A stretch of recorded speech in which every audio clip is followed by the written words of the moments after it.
ఉండండి. నేనే కాదు మీకు కూడా ఒకటి చూపిచ్చేదనమాట. ఎంత బావుందో చూడండి చూసేకి 2 కళ్ళు చాలలేదనమాట.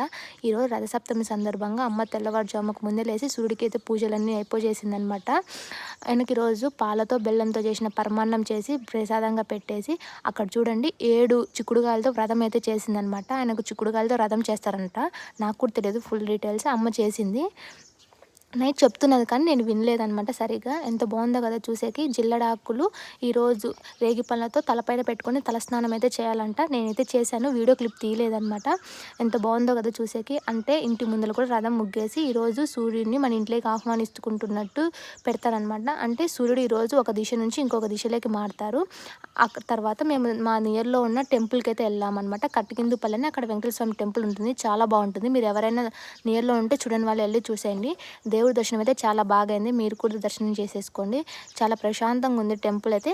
అంటే 27th నుంచి అక్కడ జాతర ఉందనేసి చాలా తక్కువ వచ్చారు. అంటే అక్కడ డెకరేషన్ అంతా చేస్తున్నారు. ఇంకా ఆ తర్వాత కాసేపు టెంపుల్లో కూర్చొని మేము అయితే బయలుదేరాం. వచ్చే దారుల్లో మాకు ఇక్కడ చెరుకు తోటలు అయితే ఉన్నాయన్నమాట. అక్కడ బెల్లం కోసం అయితే వెళ్ళాము. చెరుకు తోటల దగ్గర బెల్లం కాస్తారు కదా, అది న్యాచురల్గా ఉంటుంది, మంచిగా ఉంటుంది అనేసి అక్కడికి వెళ్తే బెల్లం అయితే అయిపోయింది. కానీ చెరుకులు తీసుకొని వచ్చేసామన్నమాట. లాస్ట్లో ఉన్న మన మామూలు ఏది నచ్చితే లైక్ అండ్ షేర్.